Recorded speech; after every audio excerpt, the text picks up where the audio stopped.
In 2021, many people started searching for KN Car, but there's no car company by that name. Turns out, people were misreading Kia's new logo. This change was part of Kia's multi-million-dollar rebrand in 2021, which included new colors, redesigned dealerships, and a new website. This new logo is absolutely a way for them to redefine their competitive set. They're no longer competing with Honda or Toyota or Ford or GM. They're trying to compete with Tesla. So let's break down Kia's rebrand and see how it's using a new logo to try to move its brand up market. Kia has been around for almost 80 years, and in that time, the company has gone through 6 iterations of its logo.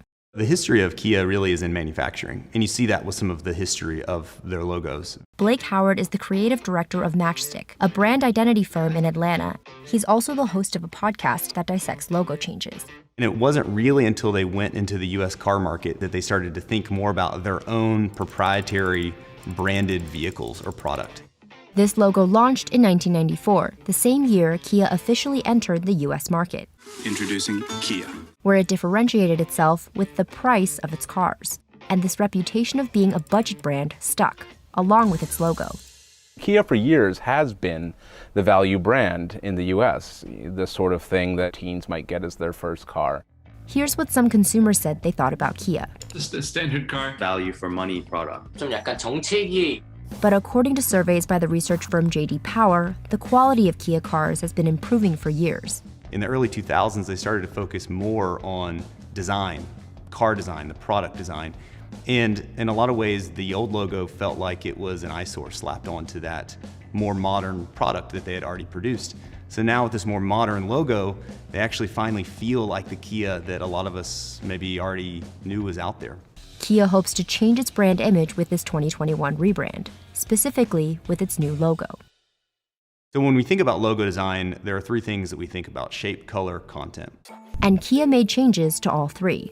In terms of shape, Kia ditched the traditional container that many other car companies use in their logos. So you can see Honda has the container, Toyota has traditionally had that container, and that's because it's super functional. It's easy to slap on that container shape as a separate piece of artwork on any type of make or model of a vehicle. For color, Kia swapped out red for black to not only indicate a dramatic change from its previous logos, but also to stand out from other car brands. The red and blue are the most popular colors for brands to choose in the United States, which is no surprise.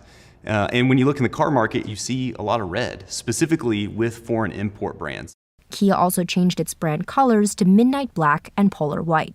It's no longer just a generic red. It's no longer a generic white. Even the nuanced decision in color like that signals that they're a little bit more design driven. Consumers might not generally recognize it at a high level, but I do think it all starts to feel cohesive, and it will build a visual language for Kia over time that hopefully is recognizable. Finally, there's the content of the logo, which involves the choice of typography. It's always ideal to have the brand name front and center out in the marketplace as loud and proud as possible. And Kia chose to represent its brand name in an abstract way, but this design choice has caused some confusion. Saw this logo on a car and thought it was 9-inch nails.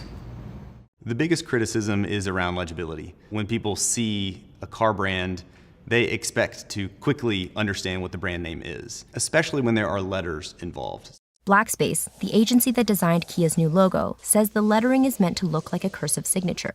They were inspired by calligraphy, and they were working with different Korean glyphs, and the letters are built off of consistent parallel angled lines that represent this idea of rising. They said the rising strokes are meant to symbolize the meaning of Kia, which is to come up out of Asia.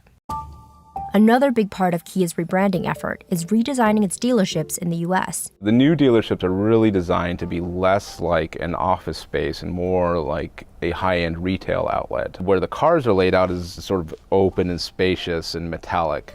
Kia says it is also trying to attract electric vehicle buyers who typically don't like going to traditional car dealerships. Kia isn't the only car company investing in a new dealership look, nor is it unique in changing its logo. But what may set Kia apart is the speed and breadth of its rebranding efforts. This is something that usually happens slowly and surely over a number of years, and Kia seem to be, by comparison, doing this at breakneck speed. So how has Kia's business changed since it unveiled its rebrand in January 2021? Clearly, Kia is on a roll. They had their best ever third quarter recently in terms of sales in the US. Kia's revenue shot up in 2021. And this year, it launched the EV6, the company's first dedicated EV model, and the Niro EV, both with a starting US sticker price of around $40,000. Kia says it plans to release 14 EV models globally by 2027, and it plans to sell 1.2 million electric vehicles a year by 2030. And that puts them well in the running for among the top EV sellers in the world. Kia, movement that inspires.